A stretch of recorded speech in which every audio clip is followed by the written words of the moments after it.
बिस्मिल्लाह अल्हम्दुलिल्लाह वस्सलातु वस्सलामु अला रसूलिल्लाह व बाद। Welcome to another podcast by Sunnah track. और आज का पॉडकास्ट कुछ स्पेशल है क्योंकि आज हमारे साथ एक थर्ड स्पीकर, गेस्ट स्पीकर मौजूद हैं।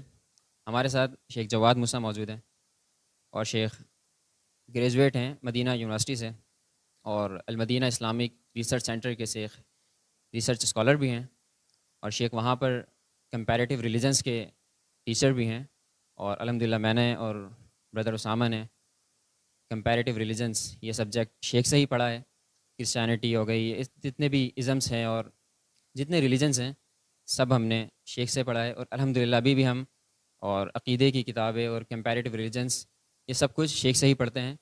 तो मेरे एक्सट्रीम राइट पे शेख जवाद मूसा मौजूद हैं। शेख जज़ाकल्लाह खैर शेख।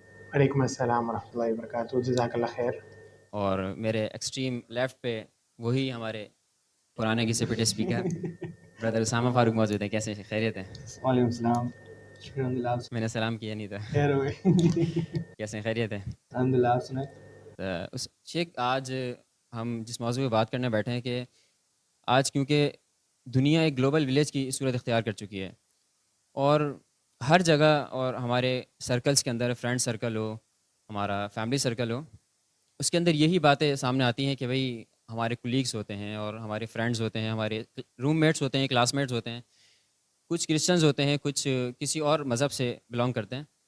तो जब कोई भी इवेंट आता है, इनका कोई रिलीजियस इवेंट हो, लाइक अभी क्रिसमस आ रहा है और न्यू ईयर वगैरह, तो अगर हम जब भी इस बारे में बात करते हैं तो एक सवाल उठता है कि भाई इसके बारे में अगर हम, हमारे जो दोस्त हैं, हमारी जब ईद आती है, ईद उल अज़हा, ईद उल फ़ितर, उस पर हम मुबारकबाद दे देते हैं। अगर हम भी देते हैं तो इसमें क्या मसला है?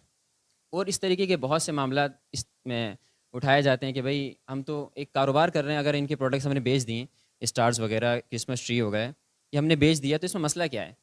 तो इस्लाम इस चीज़ को, तमाम चीज़ों को, गैर मुस्लिम्स के इवेंट्स को और ख़ास तौर पे इनके रिलीजियस जो इवेंट्स हैं उनको किस पॉइंट ऑफ व्यू से देखता है, आज हम चाहेंगे कि इस मौजू पे बात करें।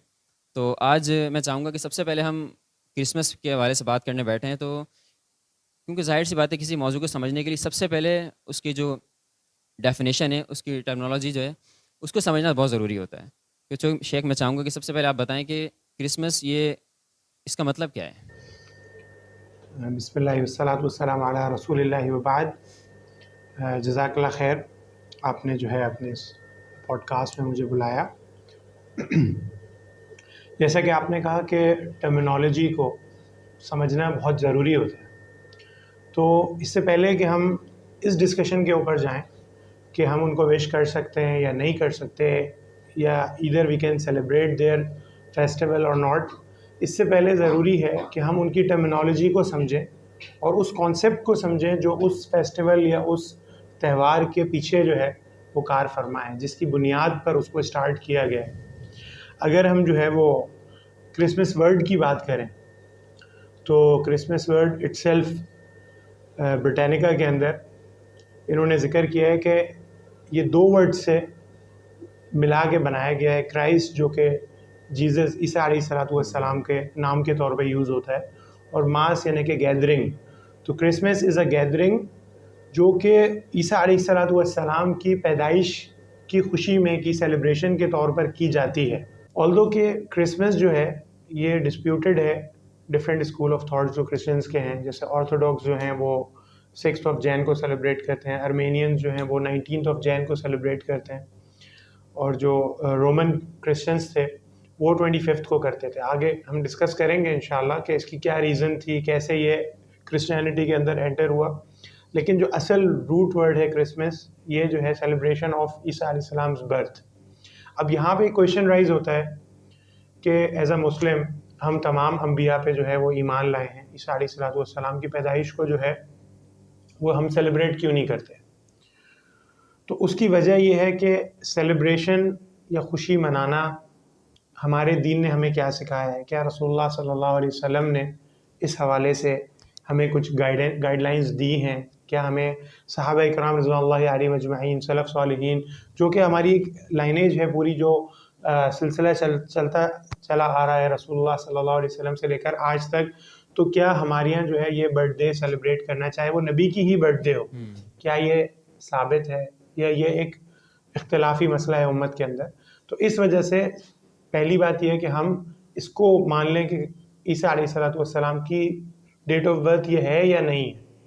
अगर हम इसको मान लेते हैं देन फिर आगे जो है उसकी बुनियाद पर जो दूसरी बातें होंगी उनको हम डिस्कस कर सकते हैं। अच्छा शेख, मतलब क्रिश्चियंस के अंदर भी डिफरेंट स्कूल ऑफ थॉट्स हैं जैसा आपने जिक्र किया, मतलब ये भी एक जी जगह इकट्ठे नहीं है? बिल्कुल ऐसे ही है। अभी हम डिस्कस कर रहे थे रिकॉर्डिंग शुरू होने से पहले, तो उसामा ने भी मुझसे ज़िक्र किया, मेरे भी जहन में थी ये बात कि कुछ स्कूल ऑफ थॉट ये कहते हैं कि 98। उसामा आप इस हवाले से जी जी कुछ एडिशन करें। सही, यहाँ पर अगर हम ऐड करें यानी इतना ज़्यादा कॉन्ट्रडिक्शन है इनकी स्कूल ऑफ थॉट्स में। बाज़ ने तो ईसा अलैहिस्सलाम के वजूद का ही इनकार कर दिया। वो कहते हैं कि ईसा अलैहिस्सलाम कोई एग्जिस्ट ही नहीं करते थे। क्यों? क्योंकि हम फॉर एग्ज़ाम्पल ब्रिटानिका या ब्रिटिकाना या फिर विकीपीडिया, जितने भी हम जो हमारे पास सोर्सेज हैं जहाँ से हम नॉलेज गेन कर सकते हैं, वहाँ पर भी अमूमन जो रेफरेंसेस दिए गए हैं वो ज़्यादातर आपको बाइबल से मिलेंगे। और बाइबल में भी इसी दो मकामात पर पैदाइश का जिक्र, एक लूका में और एक मत्ता, जो उसमें अमूमन डिस्कस किया गया है। अच्छा, एक अगर हम बात करें ना, बास का कॉन्सेप्ट ये है कि ईसा अलैहिस्सलाम जो हैं 6 जनवरी को पैदा हुए। अच्छा, एक बात तो ये क्लियर है कि अच्छा बाज़ हम चीज़ें देखें, अगर फॉर एग्ज़ाम्पल जो आर्मीनियन चर्च जो हैं, आप उनकी वेबसाइट पे भी जाएँ तो उन्होंने भी ये बात डिक्लेयर की है कि हम ईसा अलैहिस्सलाम की जो पैदाइश है यानी बर्थ जो है, एक्चुअल डेट किसी को भी नहीं मालूम। इवन के मैं बाज़ बुक्स में पढ़ रहा था, वो कहते हैं कि हमारे पास कोई, अगर मैं गलती नहीं कर रहा तो कहते हैं कि चंद दिनों के अलावा हम जितनी भी सोर्सेज को जमा कर लें, ईसा अलैहिस्सलाम की एक्चुअल ज़िंदगी के बारे में हम नहीं जान सकते, उनकी बर्थ के बारे में हम नहीं जान सकते। ये उन्होंने भी कहा है, ये आर्मीनियन जो चर्चेज़ हैं उन्होंने भी कहा है। तो ये वजह है कि वो 6 जनवरी को कहते हैं। अच्छा, वो 6 जनवरी को क्यों कहते हैं कि वो भी बर्थ को नहीं कहते कि ईसा अलैहिस्सलाम 6 जनवरी को पैदा हुए। वो ये कहते हैं कि 6 जनवरी को, जैसे इनके यहाँ बैप्टिज़्म का, मैं शेख आपसे भी गुजारिश करूँगा कि आप थोड़ा ये जो बैप्टिज़्म का जो कॉन्सेप्ट है इस पे भी आप रोशनी डालिएगा। 6 जनवरी में ये कहते हैं कि हम इसलिए सेलिब्रेट करते हैं कि एक्चुअल डेट मालूम नहीं है, और बैप्टाइज़ जो ईसा अलैहिस्सलाम को किया गया था वो 6 जनवरी को किया गया था। तो इसकी मुनासबत से हम क्रिसमस की तरफ चले आते हैं, जो भी XYZ ये करते हैं। एक स्कूल ऑफ थॉट ये है कि 25 दिसंबर को ये पैदा हुए, और इसमें अमूमन इस तरफ ये जो रोमन्स कैथोलिक हैं, जितने भी जो हैं रोमन हैं, ये मिस्री हैं, और यरूशलेम वगैरह जितने भी यहाँ पर जो क्रिश्चियंस जो रहते हैं, उनका ये स्कूल ऑफ ये मानना है कि 25 दिसंबर जो है ये इनका पैदाइश है। अगर हम इंशाल्लाह इस पे आगे बात करेंगे कि 25 वो क्यों कहते हैं, इसके पीछे क्या रीज़न्स हैं, कहाँ से इन्होंने क्या, आया ये पेगन फेस्टिवल से मुतासिर होकर लिया या और इस तरह कुछ। यहाँ पे मैं ये भी ऐड करना चाहूँगा कि उसामा ने मेंशन किया कि क्रिश्चियंस जो हैं उनके कॉन्ट्रडिक्शन है। तो इन्होंने गॉस्पेल ऑफ ल्यूक और गॉस्पेल ऑफ मैथ्यूज़ का रेफरेंस दिया कि उसके अंदर ईसा अलैहिस्सलाम की बर्थ का जिक्र है लेकिन डेट मेंशन नहीं है। इवन एक अमेरिकन एक प्रोफेसर हैं हर्बर्ट W. आर्मस्ट्रॉन्ग, इन्होंने तो ये स्टेटमेंट दी है, इनकी बुक है the plain truth about Christmas. उसके अंदर ये कह रहे हैं कि क्रिसमस जो है वो एक्चुअल में चर्च का फेस्टिवल था ही नहीं। इवन ना तो ये ईसा अलैहिस्सलाम ने, ना उनके हवारियों ने इसको रखा था, बल्कि उन्होंने जो टर्म यूज़ किया, उन्होंने कहा ये पैगज़म, यानी कि मुशरिकीन की तरफ से जो है ये एक रस्म। और ये बात हमें पता है कि जब 386 में रोमन्स जो हैं क्रिश्चियनिटी को एक्सेप्ट कर रहे थे, तो उन्होंने ये कंडीशन डाली थी, और इस कंडीशन को भी जो है वो एक साइंटिस्ट हैं जेम्स फ्रेज़र, उन्होंने ज़िक्र किया है कि उन्होंने कंडीशन डाली थी कि आप जो है, हम क्रिश्चियनिटी को एक्सेप्ट नहीं करेंगे। क्रिश्चियनिटी जो है वो रोमन जो एंशियंट इनका मज़हब था, जिसकी तरफ उसामा ने इशारा किया कि ये फ़राइना के ज़माने से, और जो सैटर्न वर्शिपर्स थे, जो उनका ये कॉन्सेप्ट था, उनके ये दिन थे, ये मुक़द्दस दिन थे, मदारिक था और दूसरे लोग थे जो इन दिनों के अंदर ये फेस्टिवल्स बनाया करते थे। तो इन दिनों के हवाले से इन्होंने ये कंडीशन डाली कि जी आप अपने जो है, इवन जैसे इन्होंने बैप्टिज़्म का जिक्र किया, तो वो भी 6 ऑफ जैन जो है उनके यहाँ साबित थी और वो उसको मनाया करते थे, लेकिन उन्होंने कहा नहीं, आप इसको दिसंबर में लेकर आए। एंड देन क्रिश्चियनिटी एक्सेप्ट करने के लिए कंडीशन दी गई कि क्रिश्चियनिटी हमें एक्सेप्ट करे, और उन्होंने क्रिश्चियनिटी को रीमोल्ड करके, रिकंस्ट्रक्ट करके, ओरिजिनल क्रिश्चियनिटी तो वैसे ही ईसा अलैहिस्सलाम के साथ उठाई जा चुकी थी, हमें इल्म है।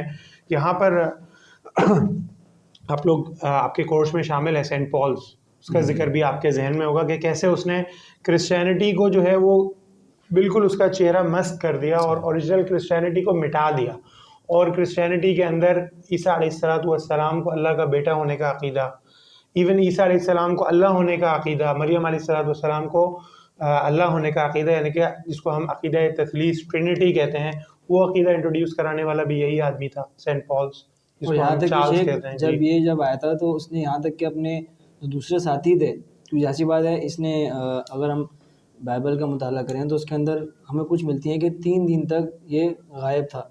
अब वो कहते हैं 3 साल तक, मतलब 3 साल तक उन्होंने जिक्र किया, वो 3 साल तक करा क्या उसने। तो बाद लोगों का कहना है कि 3 साल तक उसने सोचा, क्योंकि जो दूसरे हवारी थे ना, जैसे बरनबास हम कह लें, या फिर जो मत्ता है, मैथ्यू, और जितने भी ये जो है ना, उनके बारे में आता है कि वो इतने एजुकेट नहीं थे एज़ कम्पेयर टू पॉल के। किस एतबार से कि जो एस.टी. पॉल जो था उसके बारे में आता है कि वो बहुत ही ज़्यादा फ़िलॉसफ़ी और फ़िलॉसफ़ी कौन सी, यूनानी फ़लसफ़ी जो है वो बहुत माहिर था उसके अंदर। यही वजह है कि आज हमें क्रिश्चियनिटी के अंदर यूनानी फ़लसफ़ा ये जो है वो हमें बहुत अक्सर चीज़ों में नज़र आता है। तो यही वजह है कि उसने सोचा कि नहीं, इस तरह तो अगर हमें देखें तो, क्योंकि उस टाइम पर हम, जैसा आपने बताया कि उस टाइम में जो कल्चर था, सैटर्न जो आपने बताया, रोम्स के अंदर बहुत सारी चीज़ें थी जो पेगन फेस्टिवल्स थे, या खुद भी वो पेगन रिलीजन्स थे उनके अंदर। उसने कहा कि अगर हम ये जो हवारी पेश कर रहे हैं, ये दिन पेश करेंगे, तो फिर क्या होगा, ये क्रिश्चियनिटी जो है ये इतनी ज़्यादा आगे नहीं बढ़ सकती। तो इसने फिर यूनान जो उसने पढ़ा उसमें वो चीज़ें दाखिल करी, हत्ता कि शेख उन्होंने ये तक कहा अपने जो हवारियों से, लोगों को कहा कि ये हवारी जो है ना, इनसे दूर रहो, ये आपको सही गाइड नहीं कर रहे। और काफ़ी हद तक वो भी इस काम है, क्यों, क्योंकि वो एक चरब ज़बान जिसे कहते हैं ना शेख, हम वो भी उनके बारे में मिलता है, उसके बारे में मिलता है कि वो था। अच्छा, ये सेंट पॉल शेख बेसिकली यहूदी था? जी एग्जैक्टली, ही वाज अ ज्यू, वो एक यहूदी था, और उसने जो है वो इब्तिदा में ईसा अलैहिस्सलाम के जो हवारी थे उनको बहुत तंग किया और उन पे तरह तरह के जुल्म कर दिया था। यही रीज़न थी कि स्टार्टिंग में जब उसने ये दावा किया कि मैं क्रिश्चियन हो गया हूँ, तो उन्होंने एक्सेप्ट नहीं किया और वो रेजिस्ट करते थे, लोगों को उसके पास नहीं भेजते थे। लेकिन उसने जो है वो कुछ, हमेशा आपको पता है इनसाइड जॉब होती है, अंदर के लोग होते हैं जो मिल जाते हैं, तो उसने कुछ लोग जो हैं वो मिलाए। अब उनको ज़ाहिर ही पता है, हमारे पास उसके असनाद के साथ तो कोई सिलसिला मौजूद नहीं है कि हम उसको ऑथेंटिकेट कर सकें, मगर ये कि उसने जो है उन लोगों को मिलाया, और जितनी भी ये जो बाद में चारों जो गॉस्पल्स हैं, चारों बाइबल की जो वर्जन्स मौजूद हैं, जॉन का और मैथ्यू का, ये सारे जो हैं ये इसी के, पॉल्स के स्टूडेंट्स या शागिर्दी थे जिन्होंने ये लिखी, या किसी और ने लिखकर इनकी निस्बत इन चार की तरफ करी।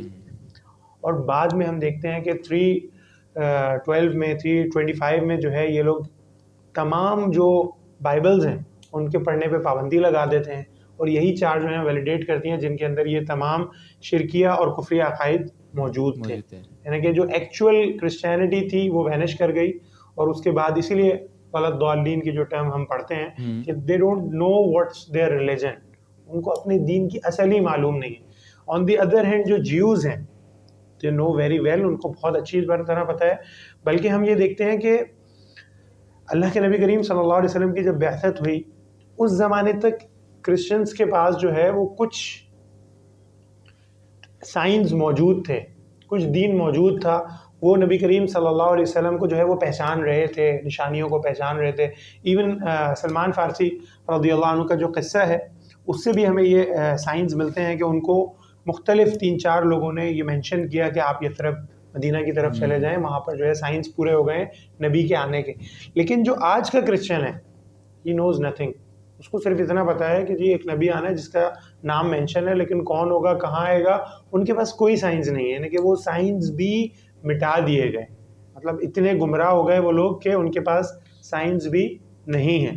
तो ये अलमिया है क्रिश्चियनिटी के साथ। जी शेख इवन के ये जो मैं चाहूँगा इस पे भी आप थोड़ी गुफ्तगू कर दें कि आज की जो कुछ ही 300 साल कबल या कुछ साल कबल ही एक और इंजील जो है बाइबल वो दरियाफ्त हुई, जिसको बरनबास के नाम से हम उम्मन जानते हैं। जी मैंने ये सुना है कि उमूमन जो क्रिश्चियन जो हैं वो इसको मानते ही नहीं, कहते हैं कि ये बाइबल है ही नहीं, ये आपकी लिखी हुई किताब है। और इसमें अगर हम उसको मुताला करें तो इसके अंदर हमें उमूमन एक जो अंबिया की दावत है, एक तौहीद की तरफ दावत है, वो हमें मिलती है। कैसा है? एग्जैक्टली बिल्कुल ऐसे ही है। गॉस्पेल ऑफ बरनाबिस जो है उसको बहुत सारे स्कूल ऑफ थॉट क्रिश्चियनिटी के अंदर जो है वो बाइबल नहीं मानते। एक तो वैसे ही आपको मैंने बताया ना 325 में इन्होंने डिसाइड कर लिया था कि हम सिर्फ इन 3 को वैलिडेट करेंगे, इन 4 को वैलिडेट करेंगे, gospel of John, gospel of Matthew और गॉस्पेल ऑफ ल्यूक, और चौथी जो है वो मार्क्स, गॉस्पेल ऑफ मार्क्स। इन 4 को हम वैलिडेट करेंगे, इसके अलावा हम किसी गॉस्पेल को नहीं मानेंगे। लेकिन ये आज से तकरीबन 300 साल पहले 1700 में जो एक प्रिंस फ्रेडरिक था उसकी लाइब्रेरी में उसको भी किसी ने गिफ्ट दी थी, और फिर वो जो है वो चर्च में पहुंची और फिर उसको पढ़ के कुछ लोग इस्लाम लाए, और उसके बाद जो है तो इसकी वजह से बहुत सारे लोग उसको जो है वैलिडेट नहीं करते, क्योंकि उसके अंदर तौहीद, रिसालत, नबी करीम सल्लल्लाहु अलैहि वसल्लम की अलामात, ये बहुत सारी चीज़ें पाई जाती हैं। तो अगर वो उसको वैलिडेट कर लेंगे, उसको एक्सेप्ट कर लेंगे, तो then they have to accept the teachings which is there. That's why they refute it, बिल्कुल उसको नहीं मानते। So when we talk about the origin of Christmas, अगर हम थोड़ी सी बैक पे जाएं तो शेख हम उमूमन एक चीज़ देखते हैं कि ईसा अलैहिस्सलाम की पैदाइश से पहले भी कुछ हमें ऐसी चीज़ें मिल जाती हैं जिसके अंदर उमूमन हमें मुशाबहत में, जैसे अक्सर हिस्टोरियन जिक्र करते हैं कि एक और विलादत का कॉन्सेप्ट ये था कि मदारिक एक खुदा था, देवता था, लोग उसकी पूजा करते थे। उनका एक कॉन्सेप्ट ये था कि उमूमन जो बुराइयां हैं, जो जितनी भी चीज़ें हैं, उनसे हमें बचाता है। अब उनके जो मानने वाले थे वो क्या करते थे, वो उनको उमूमन उसको करने के लिए ईयर के जो आखिर में है ना, जिसे हम दिसंबर कह लें या कुछ भी, तो उसकी सर्दी के मौसम में ही वो उसको सेलिब्रेट किया करते थे। उनको सेलिब्रेट करने का तरीका अगरचे बिल्कुल अलग था, लेकिन उनका कॉन्सेप्ट बिल्कुल यही था। फिर क्या हुआ, फिर ईसा अलैहिस्सलाम जब आए तो फिर शुरू में ही, जैसा कि आपने शुरू में भी जिक्र किया था, कि इसमें 3 हमें उमूमन नज़र आते हैं। पहला ये कि 98 के अंदर जो रोमन्स वहाँ के थे उनके बारे में आता है कि उन्होंने सबसे पहले ईसा अलैहिस्सलाम की बर्थ पे बात की कि इसको सेलिब्रेट किया जाए। बाद ने कहा कि नहीं, 137 के अंदर इसको रोमन्स के जो दूसरे थे उन्होंने कहा कि इनको सेलिब्रेट किया जाए, लेकिन बाद में जाकर ये 350 में 25 दिसंबर जो है बाद में जाकर तय हुई। शायद अगर हम थोड़ा सा और मज़ीद पीछे जाएं और ओरिजिन पे बात करें अगर, तो फॉर एग्जांपल इनके यहाँ लाइटिंग का कॉन्सेप्ट है एक, कि इनके यहाँ ट्रीज़ के ऊपर लाइटिंग, उनके मैं एक जगह पढ़ रहा था कि सिर्फ बरतानिया के अंदर 2008 की उन्होंने बताई थी कि तकरीबन 3 to 4 मिलियन पाउंड जो है वो 1 डे का खर्चा होता है। अमूमन इतनी बिजली जो है वहाँ पर खर्च होती है सिर्फ क्रिसमस के दिन, वहाँ पर इतनी ज़्यादा ये चीज़ होती है। तो वहाँ पर उन दिनों में ना शेख, जब ईसाईयत आई वहाँ पर, तो रोमन्स के अंदर एक और था सैटर्न, जिसके बारे में आपने बताया, जिस रिलीजन को वो सैटर्नालिया के नाम से भी पहचान करते थे। ये इनका कॉन्सेप्ट ये था कि सैटर्न जो था ये सूरज का देवता था, जो 25 दिसंबर को बास का कॉन्सेप्ट है कि पैदा हुआ था, और बास का ये कॉन्सेप्ट है कि 25 दिसंबर को सूरज जो है अपने पूरी तस्वीर में ज़ाहिर होता है, जिसकी बुनियाद पर उनके यहाँ एक 25 को वो सेलिब्रेट किया करते थे। और इसी से उन्होंने मुतासिर होकर बाद में आने वालों ने 25 दिसंबर जो है वो ईसा अलैहिस्सलाम के सेलिब्रेशन का दिन मना लिया, ताकि जैसे कि आपने बताया भी कि ये जो जेम्स फ्रेज़र ने भी कहा कि ये उनसे मुतासिर होकर उन्होंने 25 दिसंबर को तय कर लिया। वरना शेख आज भी अगर हम देखें तो आज हम भी देखें कि ये जो रोमन्स जो हैं, असल रोमन्स जो हैं जिनके अंदर जो मुतासिर हुए, वो 25 दिसंबर को करते हैं। लेकिन आर्मीनियन की तरफ जाएं अगर हम, वो 6 जनवरी को सेलिब्रेट करते हैं अपना ये दिन। शेख इनकी एक वेबसाइट है जिसके ऊपर ये अमूमन अपने बारे में बताते हैं, who we are, when we are, why we are celebrating, when we celebrate Christmas. तो उसमें उन्होंने बात की है, मैं चाहूँगा कि उसकी तरफ मैं इशारा कर दूँ। उन्होंने कहा कि अमूमन एक्चुअल डेट की अगर हम बात करें तो हमें नहीं मालूम, लेकिन हमें ये ज़रूर मालूम है कि 6 जनवरी को ईसा अलैहिस्सलाम बैप्टाइज हुए थे। तो इस वजह से हम जो है 6 जनवरी को ही मानते हैं। और दूसरे रिलीजन सिर्फ़ और सिर्फ दूसरे मज़ाहिब से, उन्होंने ये भी जिक्र किया है कि सैटर्नालिया उस दौर में पैगन फेस्टिवल था, उससे माखूज़ होकर उन्होंने ये फेस्टिवल मनाना शुरू किया। जी, आपने जो इशारा किया फाइनेंशियल्स की तरफ, कि इसके अंदर जो है वो फाइनेंस बहुत ज़्यादा इन्वॉल्व है। तो जैसे आपने ज़िक्र किया ब्रिटेन का, तो मैं भी जब इसके हवाले से देख रहा था तो मैंने देखा कि ये जो क्रिसमस ट्री है, क्रिसमस से रिलेटेड आपको पता है कि वो क्रिसमस ट्री जो है वो एक घर के अंदर लगाते हैं और उसको सजाते हैं। इवन 1800 में एक बुक जो है वो goods ladies book, hand book के नाम से एक बुक पब्लिश हुई है। उसके अंदर जो है वो ये सिखाया गया है कि ख़वातीन कैसे घर के अंदर जो है वो मतलब DIY जो होती है ना, बुक्स वगैरह पहले सही। होती थी कि आप इस तरह कर सकते हैं, तो उन्होंने बुक दी है कि कैसे आप जो है वो क्रिसमस ट्री घर में सजा सकती हैं, उसके लिए स्टार्स कैसे बनाएं, लाइट्स कैसे बनाएं, ये सारी उसके अंदर ट्रिक्स जो हैं वो मेंशन की गई हैं। तो बाद में चल के इसको कमर्शियली लिया उन्होंने और बाकायदा 200 मिलियन पाउंड की इंडस्ट्री है सिर्फ यूके के अंदर, सिर्फ इंग्लैंड के अंदर, कि जो है वो क्रिसमस ट्रीज जो हैं वो ग्रो करते हैं और उसको फिर बेचते हैं। इसी तरह अमेरिका के अंदर, कनाडा के अंदर, मतलब वेस्ट के अंदर ये एक प्रॉपर कमर्शियल इंडस्ट्री है। इससे आप अगर सोचें, गौर करें, तो उनके इंडस्ट्रियल कमर्शियल बेनिफिट्स जो हैं वो कनेक्टेड हैं। तो सही है कि कुछ लोग कहेंगे कि इट्स अ कल्चरल इवेंट, मगर इनफैक्ट यही है कि इट्स अ रिलीजियस इवेंट। और चूँकि ये रिलीजियस इवेंट है तो हम कहेंगे कि जी इसकी असल जो है उनकी किताबों में होनी चाहिए, जैसा कि हमने आपको बताया कि उनकी किसी ओल्ड टेस्टामेंट के अंदर, न्यू टेस्टामेंट के अंदर, किसी किताब के अंदर इस डेट के मेंशन होने का जिक्र नहीं है। हाँ, ये डिफरेंट जो है बाद के लोगों ने डेट जो है वो लिखी है कि जी फ़लाँ तारीख को मनाया गया, फ़लाँ तारीख को मनाया गया। और इवन ये बात भी की गई कि जी ये इसके मकासद क्या थे। जैसे जो है वो सर्दियों के अंदर सूरज की एक इम्पॉर्टेंस होती है। जैसे आप वेस्ट में अगर होते हैं, वहाँ पे जिस दिन सूरज निकला हुआ होता है एक मेरे कज़न है, आयरलैंड में रहे हैं, वो मुझे बता रहे थे, कह रहे थे कि हम आयरलैंड में होते थे तो जिस दिन सूरज निकला हुआ होता था उस दिन वो आके हमें बताते थे कि हैप्पी सनी डे। मतलब वो उस दिन हर कोई एक दूसरे को ग्रीट कर रहा होता था कि हैप्पी सनी डे। और हम कराची वाले जो हैं, हमें अगर कोई हैप्पी सनी डे कहे तो हम तो हम रख के चमाट मारेंगे। हमारे यहाँ क्या होता है जी, हैप्पी रेनी डे। हमारे यहाँ बारिश को जो है, क्योंकि बहुत कम होती है, बारिश यूनिक चीज़ है यहाँ पे। बारिश यहाँ पे कम होती है, तो बारिश हमारे लिए बड़ा अच्छा, आज बारिश का सुहाना मौसम हुआ है, सारे जो है वो आशिक बने हुए होते हैं उस दिन।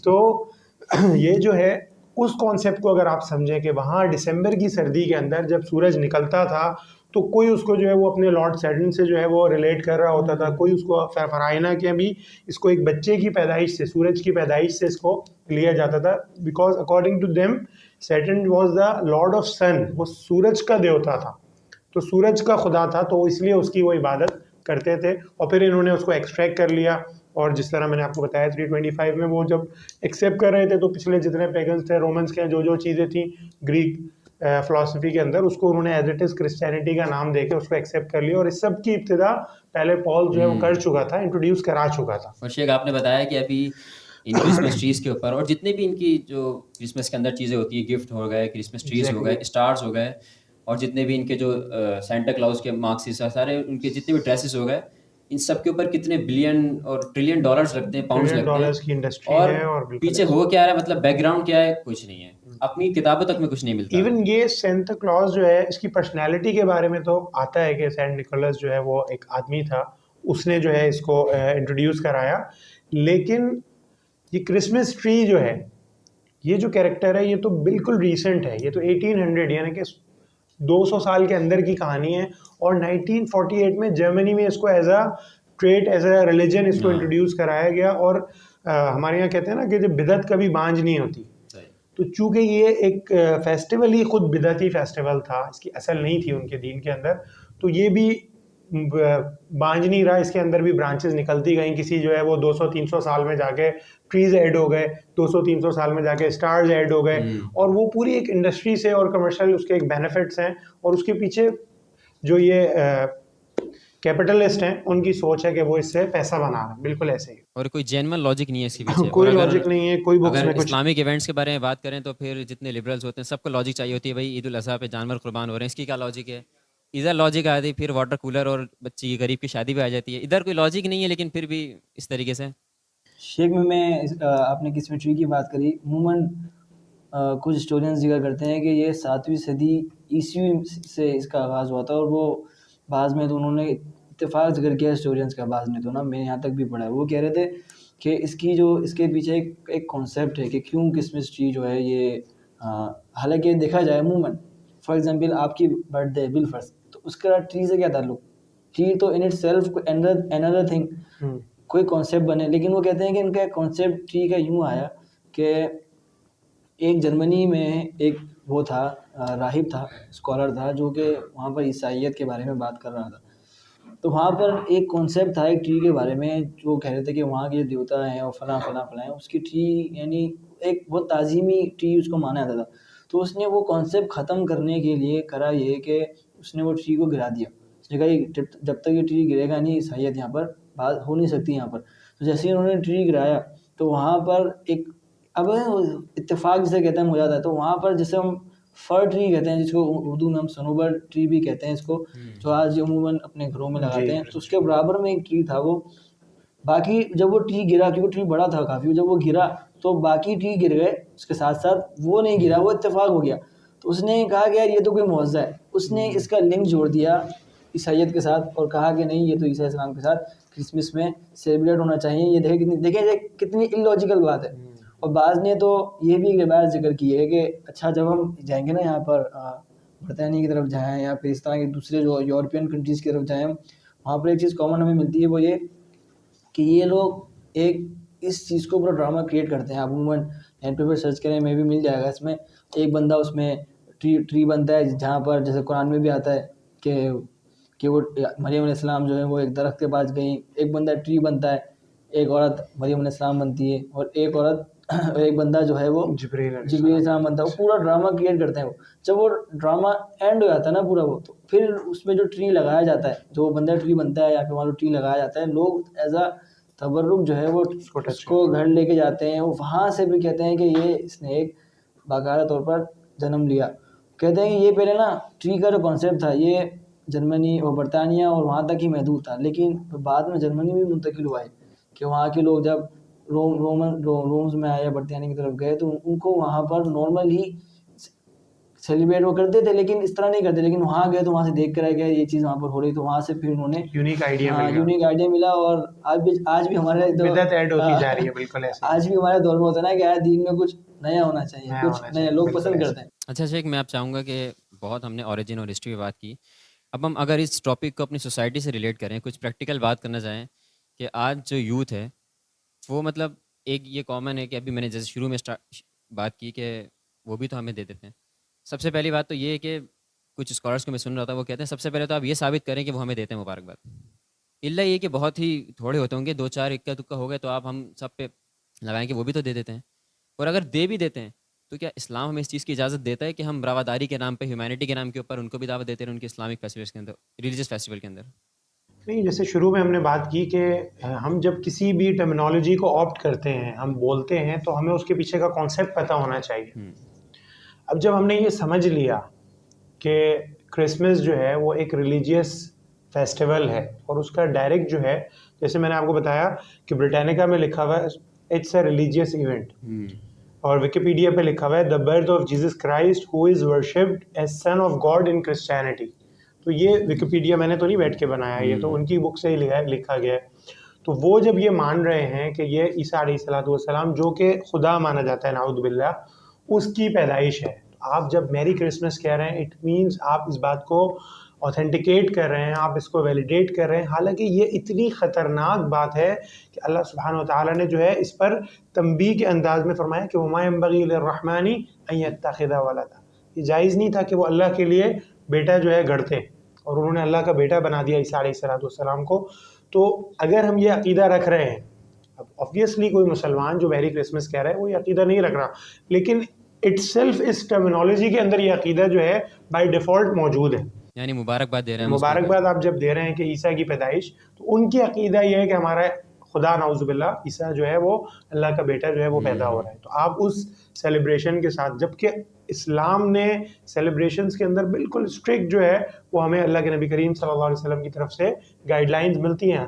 अबू दाऊद की रिवायत है, सैयदना अनस बयान फरमाते हैं अल्लाह के नबी करीम सल्लल्लाहु अलैहि वसल्लम जब हिजरत करके मदीना मुनव्वरा तशरीफ़ लाए तो रसूलुल्लाह सल्लल्लाहु अलैहि वसल्लम को बताया गया कि जी 2 दिन हैं हमारे, ये मदीना के लोग जो हैं उसमें खेल कूद करते हैं, एंजॉय करते हैं, फेस्टिवल के 2 दिन हैं, तो क्या हम इन 2 दिन को एंजॉय कर लें, सेलिब्रेट कर लें?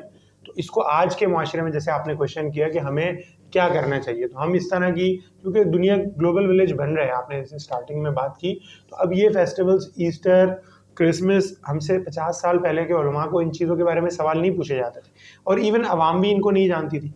लेकिन आज के माशरे के अंदर आपके पास हैलोवीन चल रहा हो, क्रिसमस चल रहा हो, वैलेंटाइन चल रहा हो, सोशल मीडिया भरा हुआ होता है, आपके सामने मीडिया जो है वो सब कुछ दिखा रहा होता है, तो हमें ये क्वेश्चंस आते हैं। तो इस मसले को समझ लीजिए कि हमें अल्लाह के नबी करीम सल्लल्लाहु अलैहि वसल्लम ने स्ट्रेट गाइडलाइंस दी कि अल्लाह सुब्हानहू व तआला ने आपको इनसे 2 बेहतर दिन दे दिए हैं, ईद उल अज़हा और ईद उल फितर, उनको आप जो है, और एक और मैं यहाँ पर बात ऐड करूँगा, बेसिकली इंसान जो है वो पसंद नहीं करता कि उसके ऊपर किसी किस्म की कोई जो है वो जिम्मेदारी या उसके ऊपर कोई रिस्ट्रिक्शंस लगाई जाए। इंसान जो है वो पसंद करता है कि जी खुली छूट दे दी जाए। तो जितने ये गैर शरई, जबकि आप दूसरे मज़ाहिब की अगर आयात को पढ़ेंगे या इस्लाम के अंदर ईद के कॉन्सेप्ट को पढ़ेंगे, तो इस्लाम ने उसको बहुत पाकीज़ा रखा है। उसकी इब्तिदा ही जो है वो नमाज से होती है, दैन हमें तकबीरात पढ़नी है, हमें सिला रहमी का हुक्म है, हमें जो है कुर्बानी करनी है, अल्लाह के लिए जो है वो कुर्बानी करनी है, अल्लाह को याद करना है, ज़िक्र करना है, ये तहमीद, तकबीर, तहलील, ये सारी चीज़ें हमें सिखाई गई है। इस्लाम ने जो है फेस्टिवल को एक इबादत की ही फॉर्म बना दिया है कि आप ठीक है एंजॉय करें, छुट्टी करें, रिश्तेदारों से मिलें, अपने ताल्लुकात बढ़ाएं, लेकिन इसका ये मतलब नहीं है कि आप जो है मादर पिदर आज़ाद हो जाएं। और उनके कॉन्सेप्ट, जबकि ऑन द अदर हैंड जो ये दूसरे फेस्टिवल्स हैं, ये नाम ही यही होता है कि जी हमें तो इसमें आज ईद का दिन है, आज कोई कुछ नहीं कहेगा, आज तो हमारी ईद है, आज हम जो चाहें कर सकते हैं। जबकि एक मुसलमान के ऐसा कॉन्सेप्ट नहीं है।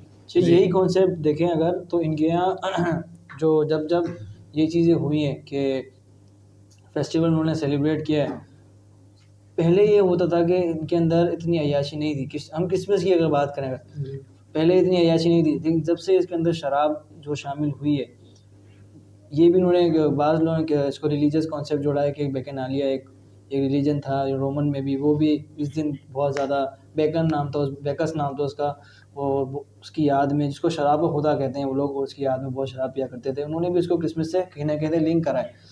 तो शेख आज भी हम रिपोर्ट उठा के देखें ना, मैं 2008 की बात करूँ शेख, 2008 में सबसे ज़्यादा जो क्राइम्स होते हैं वो इस दिन होते हैं, कि कितने ही ज़्यादा हर रोज़। फॉर एग्जाम्पल उन्होंने कहा था कि अगर 8 लड़के हैं तो उसमें से हर 7वां बंदा या 8 बंदा या 2 बंदे उसमें एतराफ़ ये करते थे कि आज हमने जो है ये ज़िना किया है, या आज हमने जो है किया। ये अमूमन ये केसेस देखे गए। ये क्यों? क्योंकि वहाँ पर जब आपने इतना ज़्यादा इसको लिबरल बना दिया है। और शेख हमारे यहाँ पाकिस्तान में मसला पता क्या है? सबसे बड़ा मसला जो अमूमन देखा जाता है कि हम जो बड़े जिसको बनाते हैं अमूमन, हमारे लिए जो फॉर एग्जांपल एक लिबरल है, वो एक रिलीजन को नहीं मानता, तो उसका कोई ना कोई रिलीजन तो है जिसको मानेगा वो, इसके बगैर तो इंसान चल ही नहीं सकता। वो किसको बनाते हैं फिर? वो यूरोप को अपना एज आ वो बनाते हैं कि इसके मुताबिक मैंने चलना है। आज हम कुछ भी बात करें ना, तो यूरोप में तो ये हो रहा है, यूरोप में तो ये हो रहा है। इस बुनियाद पर जो हमारा यूथ का कॉन्सेप्ट है, अभी भी जब हम दोस्तों में हम बैठते हैं तो उमूमन इसके अलावा बात ही कोई नहीं होती कि यार किसी तरह भी कमाए और यूरोप चले जाए। यूरोप ने तरक्की भी तो इतनी की है, पाकिस्तान से जिंदाबाद। तरक्की भी तो इतनी की है, और अपने अभी इंस्ट्रूमेंट चल रहे हैं, यूरोप की इतनी तरक्की की है। अल्लामा इकबाल ने कहा ना कि ये सिर्फ जो है वो नज़रों का धोखा है, ये सन्नाई मगर झूठे नगों की रेज़ाकारी है। दूर से चमकता है, लेकिन अगर आप करीब जाएंगे, उनका फैमिली सिस्टम देखेंगे, उनका लाइफस्टाइल देखेंगे, उनके वो लोग तरस रहे हैं फैमिली के लिए। अब जो आदमी के पास कुछ नहीं होता ना, वो क्या करता है, जिसके पास होता है उससे हसद करता है। तो वो आपके फैमिली सिस्टम से हसद करते हैं कि ये क्यों जो है बच्चा जो है वहाँ तो 18 साल के हो गया, उसके बाद बच्चे को बोलते बेटा रेंट दो या तो फिर घर से निकल जाओ। और माँ बाप बूढ़े हो गए तो बच्चे भी फिर वही करते हैं कि भाई आपके पास पैसा नहीं है, okay go to the old home. तो जो हमारे पास फैमिली सिस्टम है, इसमें एक तो हमारे साउथ एशियन कल्चर का भी इसमें ताल्लुक है, लेकिन हमारे असल तो हमारे दीन के अंदर वालिदैन के साथ जो है वक़ज़ा रब्बुका अल्ला तअबुदू इल्ला इय्याहु व बिल वालिदैनि ihसाना, वालिदैन के साथ एहसान, और रब्बिरहमुहुमा कमा रब्बयानी सगीरा, उनके एहसान को याद करना। और उसके हवाले से जो है जो रहनुमाई हमें मिलती है। और शिर्क के बाद जो है वो दूसरा बड़ा गुनाह जो बताया गया वो हुकूकुल वालिदैन बताया गया है कुछ रिवायात के अंदर। तो ये हमारे दीन की एक महासिन में से है कि हमारे यहाँ ये फैमिली सिस्टम है जो उनके पास नहीं है।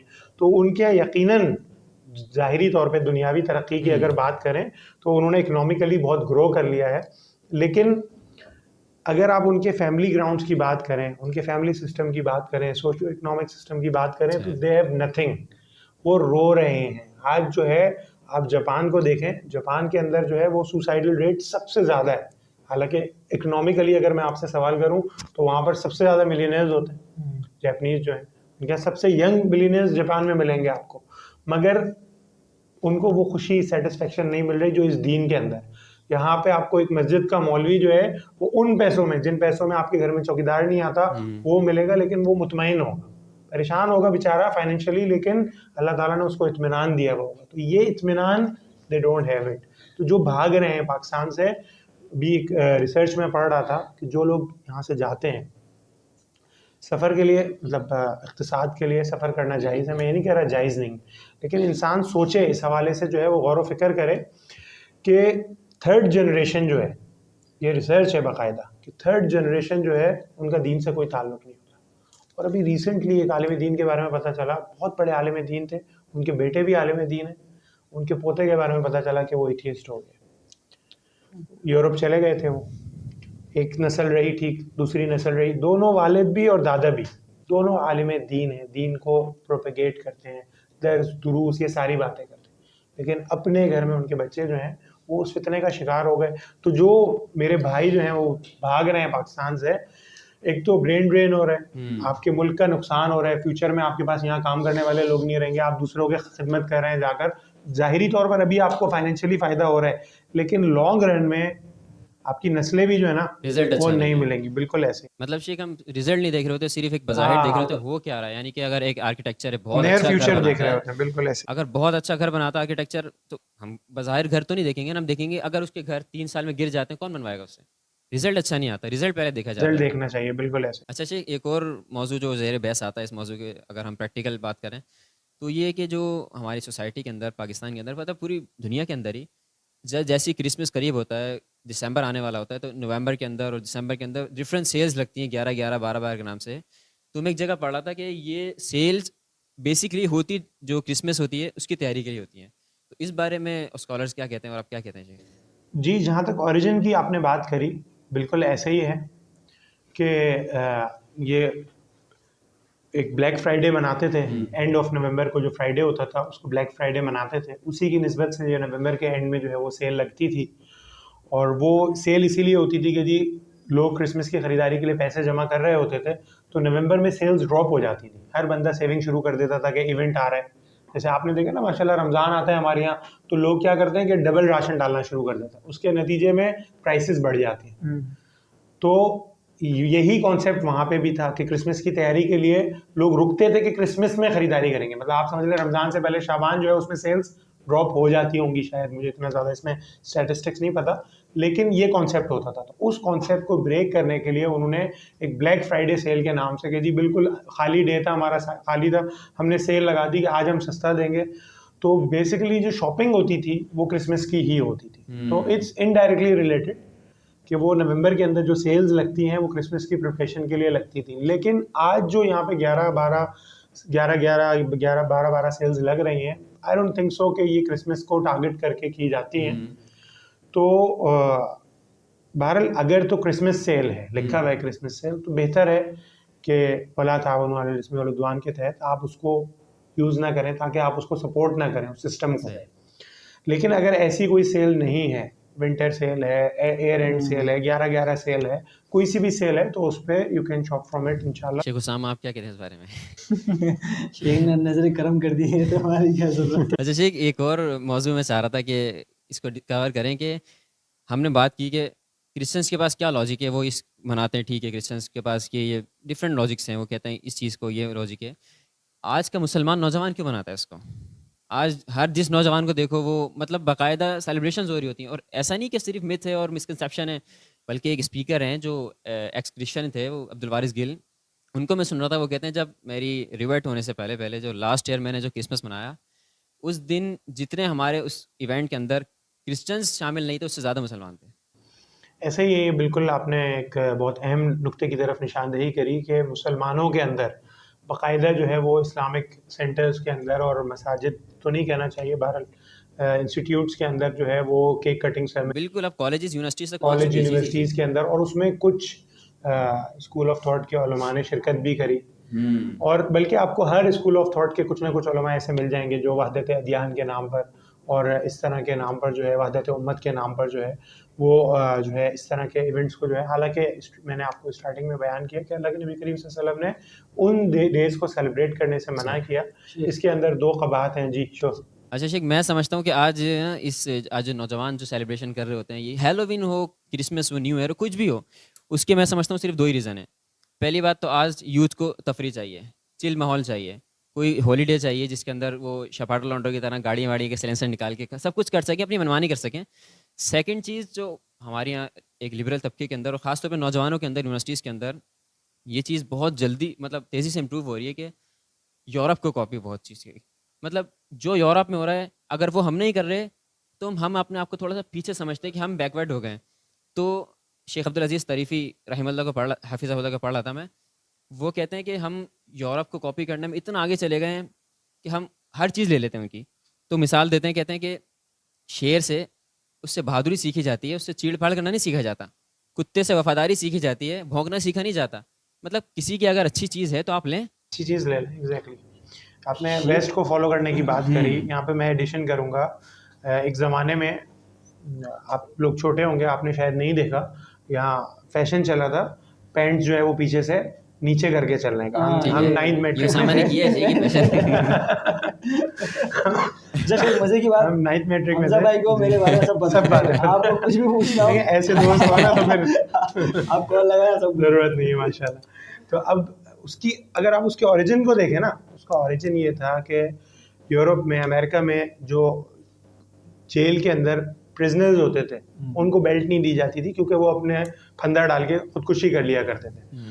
अब वो ज़ाहिरी बात है अलग अलग साइज़ की पैंटें तो बनाते नहीं थे, वो एक 3 साइज़ की पैंटें बना दिया करते थे। किसी की वेस्ट में वो लूज़ होती थी, किसी की वेस्ट में फिट होती थी। तो जिसकी वेस्ट पे लूज़ होती थी उसकी पैंट पीछे से लटक रही होती थी। तो हमने जो है जब फॉलो किया तो हमने जो है वो निगर बनने के चक्कर में हमने भी जो है वो पैंटें नीचे कर ली, इस चक्कर में कि जी हम कूल लगेंगे। हालांकि थोड़ा अकल से सोचे बंदा कि ये सतर खोल के आप कौन से कूल लग रहे हैं, मगर जब फॉलो करने पे हम आते हैं तो फिर हम सोचते नहीं है, कोई लॉजिक नहीं होती। बिल्कुल ऐसे ही है कि आज भी जो लोग क्रिसमस या हैलोवीन मना रहे हैं, अभी रिसेंटली सऊदीया की पिक्चर्स आई, आप लोगों ने भी देखी होंगी, लोग बड़ा ऑब्जेक्शन करते हैं कि देखे जी वहाँ क्या हो रहा है। तो अब हम क्या जवाब दें भाई, हमने थोड़ी करा है जाकर, अल्लाह ताला उनको हिदायत दे।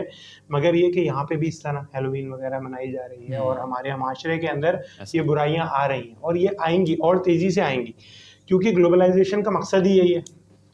आप ग्लोबलाइजेशन को किसी और पर्सपेक्टिव में देख रहे हैं, जिन्होंने इसको इजाद किया है उनका मकसद यही है कि सारी बुराइयाँ आपको पहुँचा देंगे, बल्कि उसको आइडियलाइज करके दिखाएंगे। तो आपको एज अ यूथ, आप लोगों का माशाल्लाह यूथ में काम है, आप लोगों को इस हवाले से जो है वो यूथ पे काम करने की ज़रूरत है कि उनको बताना है। जैसे अभी हमजा ने कहा कि हर कोई चिल करना चाहता है, हर किसी को जो है वो एक एंटरटेनमेंट चाहिए होती है। तो जो हलाल एंटरटेनमेंट के वेज़ हैं, जो इस्लाम के अंदर मुबाहात हैं, उनको आप हाईलाइट करें, लोगों को कहें कि ये है। अपनी ईद पे सो रहे होते हैं घोड़े बेच के, और इन ईद पे हमने सेलिब्रेशंस करनी होती है, ये क्या है? अपनी सेलिब्रेशंस को जो है वो बिल्कुल ऐसे ही है, आपने सो के, लिटरली मैं जानता हूँ ऐसे लोगों को जो कहते हैं अच्छा भाई ईद के बाद मुलाकात होगी, क्यों कहते हैं भैया ईद तो सोने के लिए। ऐसे करता हूँ शेख रमजान के थके होते हैं। हमें जो है वो असल ये करना चाहिए कि ईद को हम सेलिब्रेट करें, मिलें, दोस्तों के साथ बैठें, गैदरिंग्स करें, और जो इनके इवेंट्स हैं इनको फॉलो करने के लिए, क्योंकि जब आपके पास असल नहीं होगा तो फिर आप नकली को तो ऑब्वियसली ऑप्ट करेंगे। देखो हदीस में भी है ना कि मन तशब्बा बिकौम फहुवा मिनहुम, जो जिस कौम की मुशाबहत करेगा वो उन्हीं में से। मतलब बहुत बड़ी बात है अगर हम इसको सोचें। इसलिए इब्न क़य्यिम रहमहुल्लाह ने मुशाबहत इस मसले में इजमा जिक्र किया। उन्होंने कहा उम्मत का इसमें इजमा है कि आप उनके ओकेजन्स में शिरकत भी नहीं कर सकते और उनको उसकी विश भी नहीं कर सकते, क्योंकि जैसे मैंने स्टार्टिंग में कहा कि टर्मिनोलॉजी के पीछे अकीदा है। अगर आप विश कर रहे हैं इट मीन्स आप उस अकीदे को मान रहे हैं। और बहुत ही ये मन तशब्बा बिक़ौमिन क्लियरली जो है वो उम्मत के लिए मैसेज है कि अल्लाह के नबी करीम सल्लल्लाहु अलैहि वसल्लम ने मुशाबहत से मना किया है। सॉरी, आने वाली नस्लें आप देखें, जैसे हमने ये क्रिश्चियंस को ही देखा कि क्रिसमस किस तरह पेगन फेस्टिवल से यहाँ पर आया, तो वो किस वजह से, अगर ये शरीयत इस्लामी शरीयत के अंदर, दीन इस्लाम के अंदर मन तशब्बा की शर्त नहीं लगाई जाती तो क्या होता कि जिस तरह क्रिश्चियनिटी के अंदर ये चीज़ें आई हैं, इसी तरह सेम हमारे मुसलमानों के अंदर भी बहुत सी चीज़ें इस तरह दाखिल हो जाती हैं और ऐसा तो हो भी रही है। बिल्कुल ऐसे ही है। ऐसे ही हमारे यहाँ अब मुसलमानों में भी हम देख रहे हैं कि नई नई रसूमात जो हैं वो ईजाद हो रही हैं। अल्लाह ताला हमें सही दीन की समझ दे और हमें तौफीक दे कि हम सही दीन को फर्मली जो है ग्रिप करें और उस पर अमल करें। तो क्योंकि आप देख रहे हैं कि उम्मत के अंदर बिगाड़ जो है वो आ रहा है और हर आने वाला दिन पिछले वाले दिन से ज़्यादा बदतर हो रहा है, फितनों का दौर है। तो ऐसे में जो है उलमा के साथ तमस्सुक जो है वो और ज़्यादा ज़रूरी हो जाता है। और हमें जो है वो एंड में यही मैसेज है मेरा यूथ के लिए आप लोगों के तवज्जुह से कि आप लोग अपने सर्कल के अंदर उलमा से राब्ते में ज़रूर रहें, क्योंकि फितना जो है उसको उलमा पहचान लेते हैं। तो आपको नहीं पता, आपको तो ये एक बहुत छोटी सी बात लग रही है। हमारी इन बातों को सुनने के बाद बहुत सारे लोगों के कॉन्सेप्ट क्लियर होंगे। बहुत सारे लोग कहते हैं कि यार इसका एक मैरी क्रिसमस कहने से क्या ताल्लुक़ है। मैं तो ये अकीदा नहीं रखता, अगर जो है वो अमेरिका के प्रेसिडेंट ने जो है वो ईद मुबारक कह दिया तो क्या वो मुसलमान हो गया? तो मैं भी मैरी क्रिसमस कहने से क्रिश्चियन नहीं होऊंगा। लेकिन एक तो ये कि उनके दीन में ये कहना अलाउ है या नहीं, ये तो वो डिसाइड करेंगे। हमारे दीन में तो मना है, जो कि हमने अभी बात की। उसको अगर हम कंक्लूड करें तो यही है कि हमारे दीन में तो ये मना है, उलमा ने हराम भी जिक्र इसको कहा है और इसके अंदर दूसरी अदिल्ला भी मौजूद हैं। और इतना मतलब घिनौना अकीदा है ये कि अल्लाह ताला कुरान फरमाते हैं कि तकादुस समावात यतफत्तरना, कि जिस चीज़ का दावा क्रिश्चियंस कर रहे हैं कि करीब है कि आसमान और ज़मीन फट जाएं इस चीज़ से कि उन्होंने अल्लाह ताला के लिए बेटे का वादा कर लिया। तो शेख वाइंड अप करने से पहले मैं एक छोटा सा सवाल जो बहुत ज़रूरी समझता हूँ वो ये कि आज जितने भी प्रैक्टिसिंग भले मुस्लिम्स हों, अगर वो उन कारोबार करते हैं किसी भी हवाले से, तो वो अगर क्रिश्चियंस के प्रोडक्ट वगैरह बना के बेच रहे हैं, खुद बना के बेच रहे हैं, स्टार्स हो गए और जितनी भी प्रोडक्ट्स हैं, वो कहते हैं भाई हमारा तो कारोबार है, इसमें क्या है। हैलोवीन की जो कॉस्ट्यूम्स होते हैं ये भी सब बेच रहे होते हैं। शेख इवन के लेदर प्रोडक्ट्स की हम बात करना अगर, तो मैं ये पब्लिसिटी नहीं कीजिएगा जैसे आप देख रहे हैं अच्छा बोले। तो मैं जब वहाँ पर गया उनसे बात करने, तो उन्होंने मुझे साफ मना कर दिया कि हमारे पास अभी हेलोवीन का रश है, ऑर्डर्स हैं, हम आपको काम नहीं कर सकते। यानी हम किस चीज़ को सपोर्ट कर रहे हैं कि वहाँ पे हमारा काम अच्छा हो जाए बस। असल में शेख अभी हम देखें ना, आखिरी बात यहाँ पे माइंड अप करते हैं कि अमूमन जब भी जिसने भी बिज़नेस की बात की है अमूमन हिस्ट्री में देखें, तो जब भी आपने बिज़नेस अच्छा करना है आप उसको रिलीजन से जोड़ दें। जब आपने रिलीजन को जोड़ेंगे वो चीज़ अच्छी बिकेगी। आप देख जिस तरह लोगों ने हदीसें खुद बनाई है, तो हदीसों में क्या किया, वो हदीस बना दी जो जिस पे कोई फजाइल बना दिए, उनकी वो चीज़ नहीं बिक रही। जैसे क्रिसमस पे लाइट्स का कॉन्सेप्ट है वो इसी तरीके से आया था। जैसे आपका ये पेन नहीं बिक रहा तो उन्होंने पेन पे हदीस बना दी कि हदीस है और इस तरह। तो ये ज़रूरी है कि हम समझें इस चीज़ को कि रिलीजन से कोई चीज़ जुड़ जाए तो फिर वो एक उसका अंजाम बुरा होता है आखिर में आगे। मेरे हिसाब से शेख आज के लिए इतना बहुत है इंशाल्लाह समझने के लिए, और अल्लाह ताला से दुआ है कि अल्लाह ताला हमारे ज़रिए किसी भी एक नॉन मुस्लिम को, किसी भी क्रिश्चियंस को अगर अल्लाह ताला दीन की तरफ ले आए तो इस हमारे पॉडकास्ट और हमारी मतलब ज़िंदगी का मकसद ही पूरा हो जाए शेख। तो सबसे पहले हमारे नौजवानों को समझ लेना चाहिए इस चीज़ को, उसके बाद अल्लाह ताला हमारी बात के अंदर असर डाले और नॉन मुस्लिम क्रिश्चियंस की बात पहुँचे। तो बहुत शुक्रिया शेख आपका, आपके टाइम देने का। मेरे दोस्त आपका भी। तो जी बिल्कुल, एक मोमिन का किरदार ऐसा होना चाहिए कि वो इन्फ्लुएंस करे दूसरे को, बजाय इसके कि हम दूसरे से उसके चीज़ को लेकर उसको विश कर रहे हैं, हम उसको इतना इन्फ्लुएंस करें कि वो हमसे दीन सीखे। जबकि हमारा किरदार ये होता है कि हम कहते हैं यार इतने सॉफ्ट हो जाओ, इतने सॉफ्ट हो जाओ कि उसको फ़र्क ही ना लगे। वो खुद कहे कि यार एक ही जैसे तो है, इसमें क्या फ़र्क है। हालांकि हमें तौहीद और जो अकीदा है, बेसिक प्रिंसिपल्स हैं, उसको समझना चाहिए और अपने सर्कल के अंदर मतलब ग्लोबलाइजेशन हो रही है, इसका हम फ़ायदा उठाएं। हम इस्लाम की सही पिक्चर जो है वो पोर्ट्रे करें, लोगों के सामने लेके जाएं, ताकि जो है वो ज़्यादा से ज़्यादा दीन की दावत और तबलीग हो सके। और सोशल मीडिया इसका एक मीडियम है, तो आप इस प्लेटफॉर्म से जो है वो दावत का, खैर का बहुत सारा काम कर सकते हैं। अल्लाह ताला हमारे अमाल को कबूल फरमाए। बारकल्लाहु फ़ीकुम, जज़ाकल्लाहु खैर for hosting me. Thank you. Thank you. Assalamu alaikum. Jazakumullah. Assalamu alaikum.